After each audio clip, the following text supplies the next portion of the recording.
गणेश उत्सवाची खरी सुरुवात कोणी केली? भाऊसाहेब रंगारी की लोकमान्य टिळक? भारत पारतंत्र्यात असताना लोकमान्य टिळकांनी स्वातंत्र्य लढ्याबाबत जागरूकता निर्माण होण्यासाठी सार्वजनिक गणेश उत्सवाला सुरुवात केली आणि स्वातंत्र्य चळवळ त्यातून सुरू केली हे आपल्याला माहीत आहेच.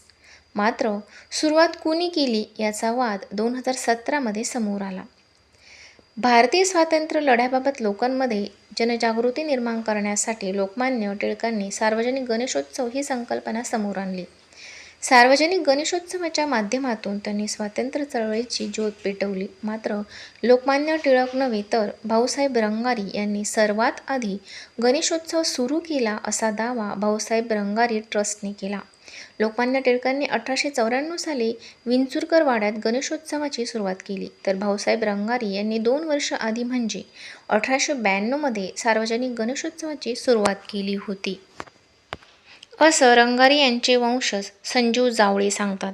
तर पुण्यात सार्वजनिक गणेशोत्सवाची सुरुवात 1893 साली झाल्याचं मत इतिहासाचे अभ्यासक मंदार लवाटे यांनी दिलं आहे. भाऊसाहेब रंगारी, विश्वनाथ खाजगीवाले आणि गणेश घोटावडेकर यांनी सार्वजनिक गणेशोत्सवाची सुरुवात केली होती. या तिघांनी सुरू केलेल्या गणेशोत्सवाची नोंद टिळकांनी 1893 एक स्फुट लेख लिहून केसरीतून घेतली होती.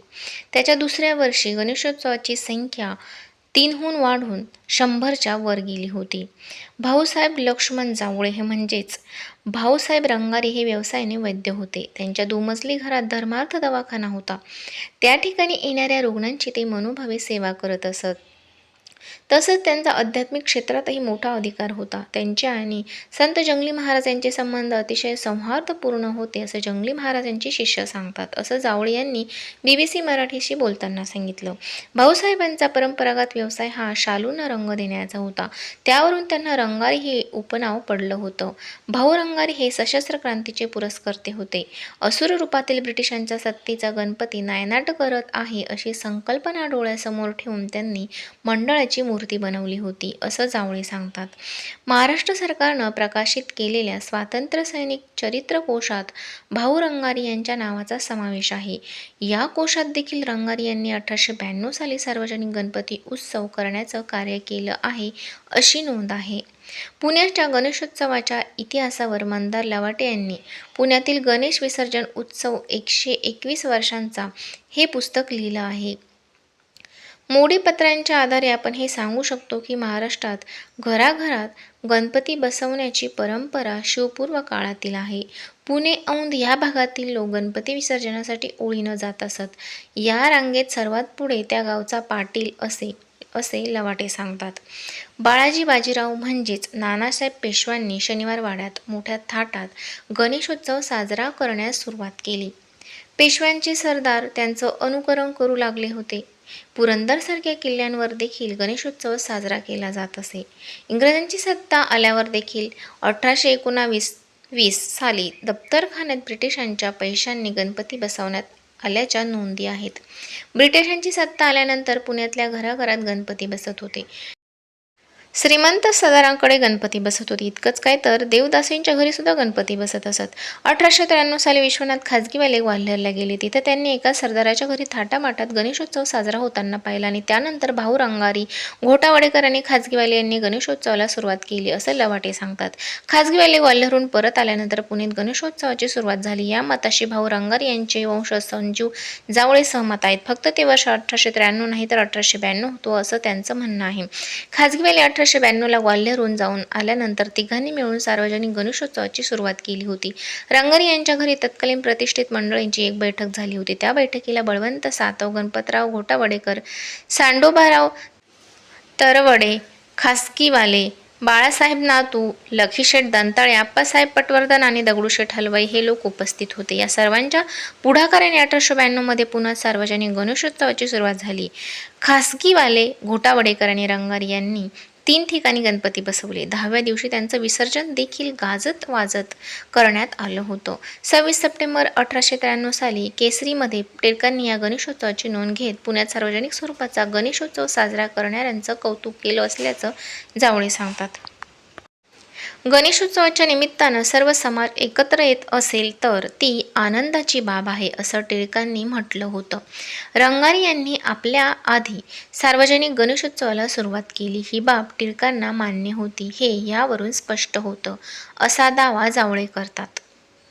1894 साली लोकमान्य टिळकांनी त्यांच्या राहत्या घरी म्हणजेच विंचुरकर वाड्यात गणपतीची स्थापना केली. 1894 साली पुण्यात 100वर सार्वजनिक गणपतींची स्थापना झाली. केसरीत गणेशोत्सवाबद्दल लिहिल्यामुळे सार्वजनिक गणेश मंडळांच्या संख्येत वाढ झाल्याचं दिसतं.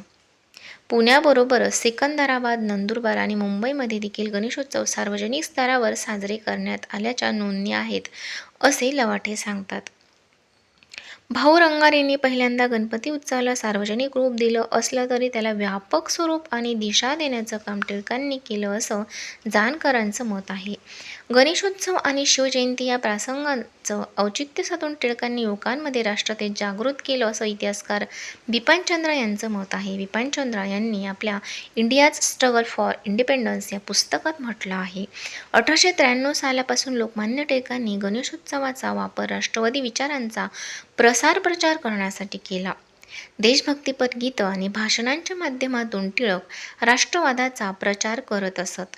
1896 मध्ये त्यांनी शिवाजी महाराजांच्या जयंती उत्सवाला देखील सुरुवात केली.